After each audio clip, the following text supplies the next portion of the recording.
Mohanlal Jithu Joseph കൂട്ടുകെട്ടിലൊരുങ്ങിയ ദൃശ്യം സിനിമയുടെ മൂന്നാം ഭാഗത്തിനായുള്ള കാത്തിരിപ്പിലാണ് ആരാധകരെല്ലാം തന്നെ. സിനിമയിലെ പ്രധാന കഥാപാത്രങ്ങളായ ജോർജ് കുട്ടിയെയും കുടുംബത്തെയും ചിത്രത്തിലെ ഓരോ കഥാപാത്രത്തെയും ആരാധകർ ഏറ്റെടുത്തിരുന്നു. ദൃശ്യത്തിന്റെ മൂന്നാം ഭാഗം മലയാളത്തിലും ഹിന്ദിയിലുമാണ് പുറത്തിറങ്ങാനിരിക്കുന്നത്. ചിത്രത്തിലെ സസ്പെൻസിനെ കുറിച്ചോ കഥയെക്കുറിച്ചോ അധികം വിവരങ്ങളൊന്നും തന്നെ സംവിധായകനോ അണിയറ പ്രവർത്തകരോ പുറത്തുവിട്ടിരുന്നില്ല. എന്നാൽ ഇപ്പോഴിതാ സിനിമയുടെ മൂന്നാം ഭാഗത്തെ കുറിച്ച് ജിത്തു ജോസഫ് ചില കാര്യങ്ങൾ തുറന്നു പറഞ്ഞിരിക്കുകയാണ്. രണ്ടാം ഭാഗം പോലെ ആയിരിക്കില്ല ദൃശ്യം 3 എന്നും ഒന്നാം ഭാഗത്തിന്റെ പാറ്റേണിലാണ് സിനിമ ഒരുക്കിയിരിക്കുന്നതെന്നും ജിത്തു ജോസഫ് പങ്കുവച്ചിട്ടുണ്ട്. കുറെ കൂടി ഇമോഷണൽ ആയാണ് മൂന്നാം ഭാഗം ഒരുക്കുന്നതെന്നും ജിത്തു ജോസഫ് പറഞ്ഞു. ദൃശ്യം ഒന്നാം ഭാഗം പോലെ അല്ലായിരുന്നു രണ്ടാം ഭാഗം.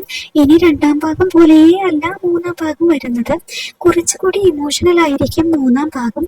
ജോർജ് കുട്ടിയുടെ കുടുംബത്തിൽ ഇനി എന്തൊക്കെ സംഭവിക്കാം എന്ന കാര്യങ്ങളാണ് മൂന്നാം ഭാഗത്തിലുള്ളത് എന്നും ജിത്തു ജോസഫ് പറഞ്ഞു. മലയാള സിനിമയിലെ ഏറ്റവും മികച്ച ത്രില്ലർ ചിത്രമാണ് ദൃശ്യം 2 എന്നിങ്ങനെ 2 ഭാഗങ്ങളാണ് നിലവിൽ റിലീസ് ചെയ്തിരിക്കുന്നത്.